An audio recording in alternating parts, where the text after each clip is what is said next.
जय हिंद दोस्तों आज हम लोग एक नए टॉपिक के साथ आए हैं बाल विकास में। टॉपिक है संवेग और इसके अगले चैप्टर में हम लोग पढ़े थे अभिप्रेरणा।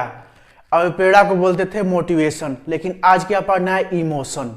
आज पढ़ना है इमोशन। तो स्टार्ट करते हैं। इमोशन, संवेग।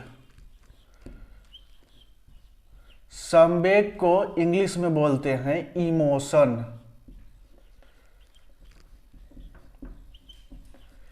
संवेग को इंग्लिश में इमोशन बोलते हैं। और इमोशन शब्द की उत्पत्ति कहां से हुई है? उसको इमोभर से हुई है। इसकी उत्पत्ति हुई है इमोभर। इमोभर शब्द से इसकी उत्पत्ति हुई है और इसका मतलब होता है, इमोशन का मतलब, इमोभर का मतलब उत्तेजित अवस्था, उत्तेजित अवस्था या भावों में उथल पुथल, भावों में उथल पुथल। और इमोभर से निकला है, इसमें से निकाला गया है ई और मोशन को निकाला गया है। ई और मोशन को निकाला गया है। ई का मतलब होता है अंदर से, इंटरनल, अंदर से। और मोशन का मतलब होता है गति, अंदर से गति। यह हुआ संवेग। यही है संवेग आपका कि इमोशन, संवेग का मतलब इमोशन। इमोशन जो बना है, इमोशन शब्द वो बना है, इमोभर से बना है। और इमोभर का मतलब होता है उत्तेजित अवस्था, उत्तेजित अवस्था या भाव में उथल पुथल। यही तो इमोशन है, यही इमोशन पढ़ना है, यही संवेग है, उथल पुथल। अब देखिए, जब अब तो आप पहले मेरे चैनल को सब्सक्राइब कर दीजिए, लाइक कर दीजिए, शेयर कर दीजिए, ठीक है ना। देखिए, सर्वप्रथम इसको, सर्वप्रथम अध्ययन, सर्वप्रथम संवेग का अध्ययन, संवेग का अध्ययन किसने किया था? सर्वप्रथम संवेग का अध्ययन विलियम जेम्स ने किया था। विलियम जेम्स ने, विलियम जेम्स ने किया था। और इसमें क्या है कि विलियम जेम्स ने जब संवेग को बताया था, और इसमें यह है कि जन्म के समय बालक के अंदर उत्तेजना पाई जाती है। जन्म के समय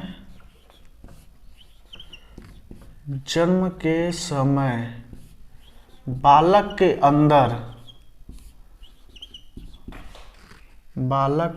अंदर उत्तेजना पाई जाती है। उत्तेजना पाई जाती है। देखिए, सर्वप्रथम संवेग का अध्ययन किसने किया था? विलियम जेम्स ने किया था। और संवेग क्या है कि संवेग बच्चों में 2 वर्ष का जब बच्चा हो जाता है तो उसके अंदर संवेग आ जाता है। संवेग का मतलब है कि रिएक्शन। रिएक्शन किसका? किसी बातों का रिएक्शन। समझ रहे हो? जैसे संवेग का मतलब, इसमें संवेग में सबसे, प्राणी के अंदर ना, देखो, हर व्यक्ति के अंदर, चाहे हर मनुष्य के अंदर, चाहे मनुष्य हो या कोई जीव जंतु भी हो, उसके अंदर क्या पाई जाती है? मूल प्रवृत्ति पाई जाती है। और वो मूल प्रवृत्ति क्या है ना, देखो, ये मूल प्रवृत्ति जो है ना, मूल प्रवृत्ति, जब यह मूल प्रवृत्ति अनुकूलन पाती है ना, चाहे अनुकूल टाइम पाती है, तो यही मूल प्रवृत्ति जो है वो संवेग में चेंज हो जाती है। जैसे यहां पर हम बैठे हैं, यहां पर हम खड़े हैं, अभी यहां पर खड़े हैं, एकदम निर्भय होके, बिना डर के यहां पर खड़े हैं। अभी यहां पर सांप निकल गया तो हम क्या करेंगे, हम भाग जाएंगे। तो हमारी मूल प्रवृत्ति क्या है, भागना। लेकिन हम क्यों भागे, हम भाग नहीं रहे हैं, हम खड़े होकर पढ़ा रहे हैं। लेकिन उस सर्प को देखकर मुझको डर लगा। डर क्या हो गया, भय क्या हो गया, यह हो गया संवेग। संवेग हो गया ना, तो हम भाग गए। तो इसी चीज को, यही चीज है कि मूल प्रवृत्ति जो है ना इंसान के चाहे प्राणी के अंदर, अभी सर्प निकल रहा है, आप सर्प को छेड़ोगे नहीं तो वो चला जाएगा, लेकिन उसको छेड़ोगे तुरंत फन करके तुरंत आ जाएगा अटैक करने के लिए, उल्टा रिएक्शन करेगा ना। तो वही चीज है संवेग। संवेग मतलब हर व्यक्ति के अंदर होता है। जैसे हम लोग पढ़े थे, अभिप्रेरणा पढ़े थे ना, अभिप्रेरणा बहुत ही इंपॉर्टेंट था। उसी तरह यह संवेग भी जो है, इमोशन जो है, ये भी बहुत ही इंपॉर्टेंट चैप्टर है। और यह जो मूल प्रवृत्ति जो है ना, मूल प्रवृत्ति जब अनुकूल वातावरण पाएगा तो यह चेंज हो जाएगा, संवेग में चेंज हो जाएगा, संवेग में चेंज हो जाएगा। वही चीज है, यही चीज है संवेग। तो वही देखिए, संवेग का सर्वप्रथम अध्ययन विलियम जेम्स ने किया था। बहुत ही इंपॉर्टेंट क्वेश्चन है, इसको आप ना नोट कर लीजिएगा। और यह भी कि संवेग जो है इमोभर, इसका मतलब क्या है, उत्तेजित अवस्था, भाव में उथल पुथल। उत्तेजित अवस्था, संवेग मतलब अभी कोई आप किसी को आप मार रहे हो, एक थप्पड़ मार दिए, दो थप्पड़ मारे हो तो भड़क जाएगा आपके ऊपर ना। तो क्या उसके अंदर हुआ, उसके अंदर उत्तेजना, उत्तेजना तो आई, कैसे आ गई, संवेग से आई। जब संवेग उसके अंदर गया तभी तो वो भड़क गया आपके ऊपर। आनंद, प्रेम, सब क्या है, सब इमोशन है। समझ रहे हैं। तो अब कुछ वैज्ञानिकों के, जो वैज्ञानिक थे, प्रसिद्ध वैज्ञानिक, उन्होंने इमोशन को क्या बताया है उसके बारे में भी देख लेते हैं। तो उसको देखने से पहले मेरे चैनल को सब्सक्राइब कीजिए, शेयर कीजिए, लाइक कीजिए। वैज्ञानिकों के अनुसार है, जिससे वैज्ञानिक थे पहले वुडवर्थ। वुडवर्थ ने क्या कहा है कि संवेग व्यक्ति के उत्तेजित होने की दशा है। संवेग क्या है, व्यक्ति के उत्तेजित होने की दशा है। किसने कहा है, वुडवर्थ ने कहा है। मैकडूगल ने कहा है संवेग मूल प्रवृत्ति का अपरिवर्तनशील तथा आवश्यक तत्व है। मैकडूगल जो बोल रहे हैं कि जो संवेग है ना, मूल प्रवृत्ति का अपरिवर्तनशील तथा आवश्यक तत्व है। समझ गए।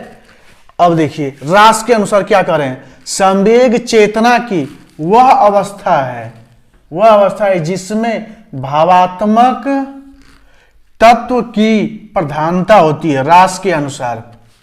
और देखिए वैलेंटाइन के अनुसार, जब रागात्मक प्रकृति का वेग बढ़ जाए तभी संवेग की उत्पत्ति होती है। जर्सिल जी कह रहे हैं किसी भी प्रकार के आवेश में आने, भड़क उठने तथा उत्तेजित होने की अवस्था को संवेग कहते हैं।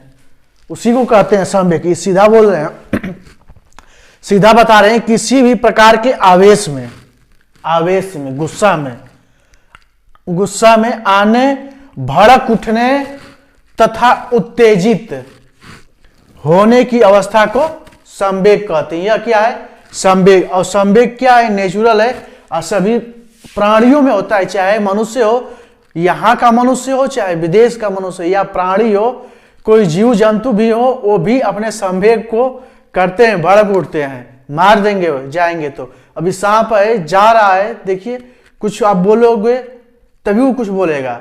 अगर उसको डंडा से करोगे तो क्या करेगा, वो पलट कर वार करेगा ना। अगर उसको छोड़ दोगे चुपचाप चला जाएगा, तो उसके अंदर भी संवेग आएगा। तो वही चीज बता रहे हैं, भड़क उठने तथा उत्तेजित होने की अवस्था को संवेग कहते हैं। ये जर्सिल जी ने कहा है। अब इसकी विशेषता देखते हैं, इसकी संवेग की विशेषता। इसका स्क्रीनशॉट ले लीजिए आप लोग। इस संवेगों की विशेषता में पहला है संवेगों की व्यापकता। संवेगों की व्यापकता मतलब संवेग जो है बहुत व्यापक मात्रा में होता है। संवेग मतलब हर चीज में संवेग होता है, हर प्राणी में संवेग होता है। संवेग की जो व्यापकता है ना बहुत ज्यादा होती है। वही बता रहा है कि जो संवेगों की विशेषता में कि व्यापकता इसकी हर जगह होती है, हर मनुष्य में होती है, हर प्राणी में होती है, व्यापक रूप से होता है संवेग। समझ गए? तो वही चीज बता रहे, विशेषता है यह। और संवेगों की क्रियात्मक प्रवृत्ति, क्रियात्मक प्रवृत्ति का मतलब कि जैसे किसी बात पर हमको हंसी आती है लेकिन हंस नहीं रहे हैं, अभी किसी बात पर हम हंसने लगे तो क्या हो गया? यह क्रियात्मक प्रवृत्ति हो गया। आमोद, प्रेम में हंसी छूट गई, खुशी छूट गई। समझ गए? तो वो हो गया संवेगों की क्रियात्मक प्रवृत्ति। और यह है शारीरिक परिवर्तन का होना। शारीरिक परिवर्तन का होना भाई, जब आपके अंदर हंसी आएगी, चाहे आपके अंदर गुस्सा आएगा, तो आपका शारीरिक, जैसे गुस्सा आ गया तो आंखें लाल होने लगेगी, पूरा अंदर शारीरिक परिवर्तन होने लगता है। वही चीज है कि शारीरिक परिवर्तन का होना संवेगों की विशेषता में है। विचार प्रक्रिया का लोप हो जाना, विचार प्रक्रिया का लोप, जब संवेग हमारे अंदर आएगा तो विचार प्रक्रिया वो लुप्त हो जाएगा। चाहे हंसी का होना हो, चाहे अभी गुस्सा, क्रोध आ गया, तो क्रोध में क्या होगा?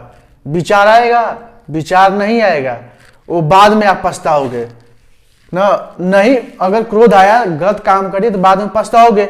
लेकिन यह विचार प्रक्रिया का लोप हो जाना, विचार प्रक्रिया का लोप हो जाता है। जैसे हंसी छूट गई, खूब हंसने लगे तो उसमें कुछ विचार आ रहा है, कुछ नहीं।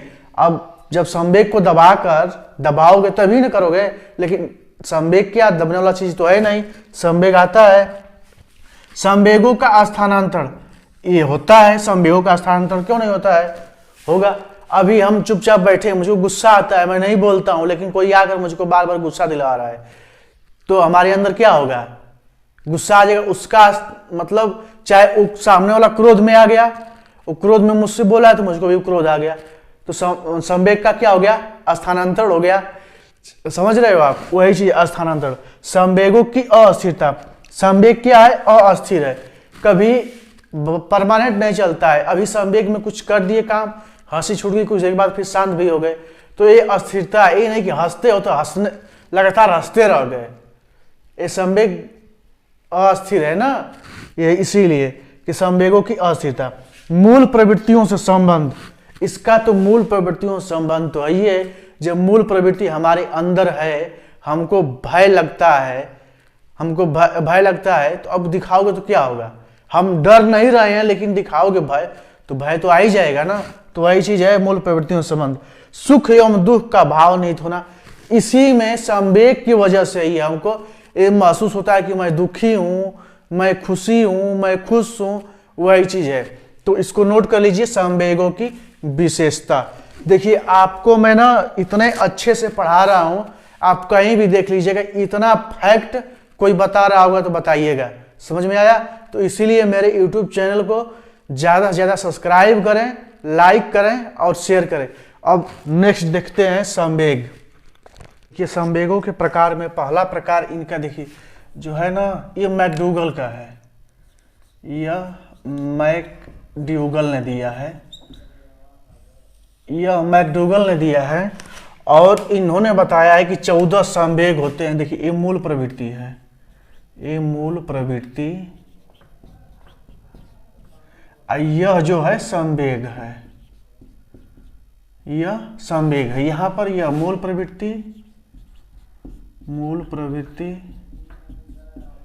और यहां पर संवेग है। देखिए, मूल प्रवृत्ति, संवेग। मैकडूगल ने, इन्होंने 14 बताए, मैं बता रहा था आपको कि मैकडूगल ने 14 मूल प्रवृत्ति और 14 जो है संवेग को बताया है।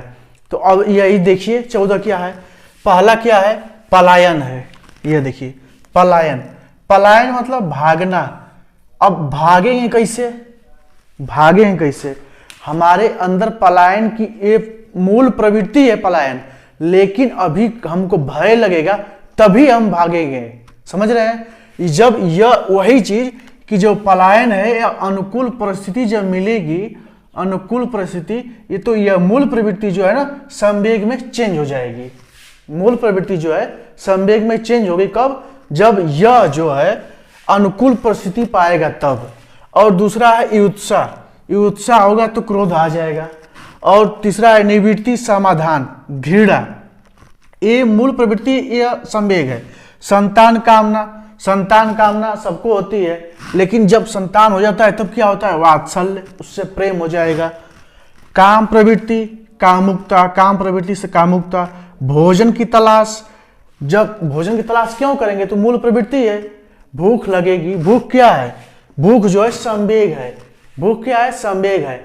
अब भोजन मूल प्रवृत्ति है, जब मिलेगा तो खा ही लेंगे, भूख लगेगा तो वही भोजन की तलाश क्या है, मूल प्रवृत्ति है। संग्रहण, संग्रहण मतलब एकाधिकार, इसको स्वामित्व भी बोल सकते हैं। स्वामित्व, जब हम संग्रहण किसी चीज का कर रहे हैं तो उसका एकाधिकार समझेंगे, ये क्या है, संवेग है, ये मेरा है, मैं उसका मालिक हूं, वही चीज स्वामित्व। संग्रहण, संग्रहण क्या है, मूल प्रवृत्ति है, ये क्या है, संवेग है। ये आत्मगौरव, तो आत्मगौरव तो है ही, फिर आत्माभिमान हो जाएगा। सामूहिकता, एकाकीपन। हास, आमोद। रचना धर्मिता, कृति भाव। दैन्यता, आत्महीनता मतलब दीनता, दीनहीनता, दैन्यता का मतलब। जिज्ञासा, आश्चर्य, जब हमको किसी चीज की जिज्ञासा रहेगी तभी ना मुझको आश्चर्य होगा कि अरे रानी का किला है, तो आश्चर्य होगा जब हमको, वही चीज है, ये जिज्ञासा, जब जिज्ञासा रहती है तभी तो आश्चर्य होता है, जब जिज्ञासा नहीं रहती तो आश्चर्य कैसे होता, नहीं होता आश्चर्य। फिर शरणागत, शरणागत मतलब करुणा, तो अब करुणा क्या है, संवेग है, और शरणागत क्या है, मूल प्रवृत्ति है। बहुत ही इंपॉर्टेंट है, इसको आप लोग तो नोट कर लीजिए, समझ गए। ये संवेगों के प्रकार है, मैकडूगल ने दिया है। मैं बार बार हर वीडियो में बताता था, जब मैकडूगल साहब आते थे मैं बताता था कि बाद में आगे मैं पढ़ाऊंगा। इन्होंने 14 मूल प्रवृत्ति और 14 संवेग बताया है, तो वही चीज है, मूल प्रवृत्ति है और संवेग है। मैंने यहाँ पर लिख दिया हूँ, इसको आप स्क्रीनशॉट ले लीजिए। फिर अन्य वैज्ञानिकों के भी मूल प्रवृत्तियों और संवेगों के बारे में बताते हैं। देखिए, डेकार्टे के अनुसार संवेग कितने हैं, 6 संवेग हैं। प्रशंसा, प्यार, घृणा, इच्छा, हर्ष, शोक, ये डेकार्टे के अनुसार है। ये जो मैं, जैसे मैकडूगल ने दिया था ना 14 मूल प्रवृत्ति 14 संवेग, तो अब इन्होंने संवेग दिया है कि कितने संवेग है, डेकार्टे ने 6, अब बताएंगे 6 यह संवेग हैं। और वाटसन ने बताया है कि 3 है, भय, क्रोध, प्रेम। यह इंपॉर्टेंट है, ऐसे इंपॉर्टेंट है यह वाटसन का, कि वाटसन का यह 3 जो है ना, ये देकर फिर पूछ देगा इसमें कौन वाटसन के अनुसार संवेग नहीं है, तो इसलिए यह 3 जो है ना, आप इंपॉर्टेंट भी है, याद भी कर लीजिएगा, भय, क्रोध, प्रेम। विलियम ने, ये इन्होंने भी 6 संवेग दिया है, दुख, भय, प्रेम, क्रोध, नैतिकता, सौंदर्य भाव। विलियम का 6 संवेग है। और स्पिनोसा के अनुसार 3 है, इच्छा, हर्ष, शोक, स्पिनोसा के अनुसार। और भारतीय चिंतन, जो भारतीय चिंतन है, भारतीय चिंतन सिर्फ 2 प्रकार के संवेग को व्यक्त करता है, और 2 प्रकार के संवेग है, रागात्मक संवेग, एक है द्वेषात्मक संवेग। मतलब एक प्रेम वाला है, एक घृणा वाला है, सिर्फ 2 ही चीज है, 2 है। तो अब इसका आप लोग को देखिए, इसको तो याद करना है संवेग ना, तो एक वैज्ञानिकों के अनुसार मैंने लिख दिया है, आप लोग इसको स्क्रीनशॉट ले लीजिए और इसको लिख लीजिए। इसके बाद देख लेते हैं सिद्धांत, देख लेते हैं इसके संवेग के सिद्धांत, इसको नोट कर लीजिए। संवेगों के सिद्धांत में जेम्स लैंग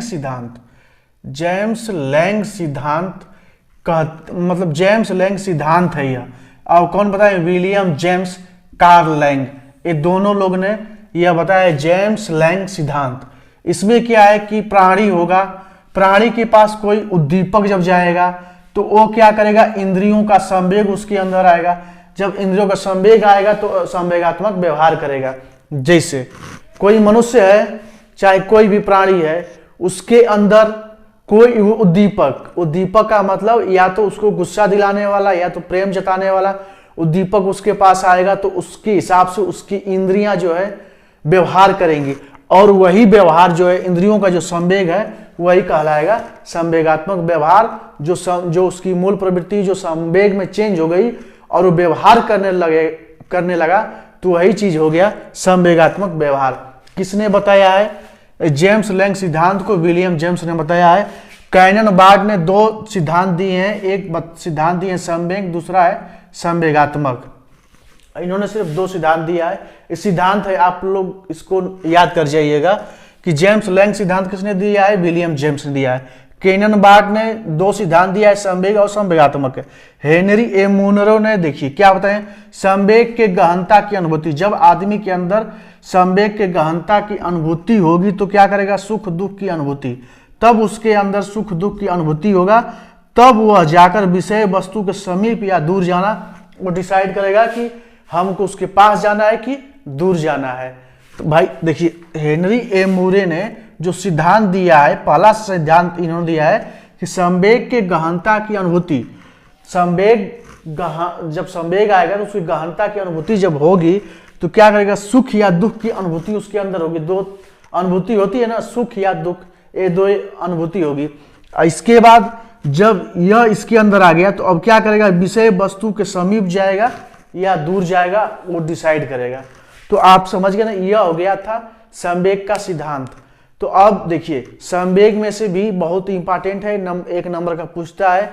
आप लोग, छोटा चैप्टर है लेकिन मजेदार चैप्टर है, अच्छा चैप्टर था, इसलिए आप लोग पढ़ लीजिएगा। देखिए मैं जैसे मैं पढ़ा रहा हूँ आप लोगों को, यदि कहीं वैसे टॉपिक वाइज मिल जाए तो मुझको बताइएगा कमेंट करके, ठीक है ना। जब मेरा वीडियो इतना जब आपको अच्छा लग रहा है तो मेरे वीडियो को सब्सक्राइब कीजिए, लाइक कीजिए, शेयर कीजिए। तो आप लोगों का बहुत बहुत धन्यवाद। जय हिंद, वंदे मातरम।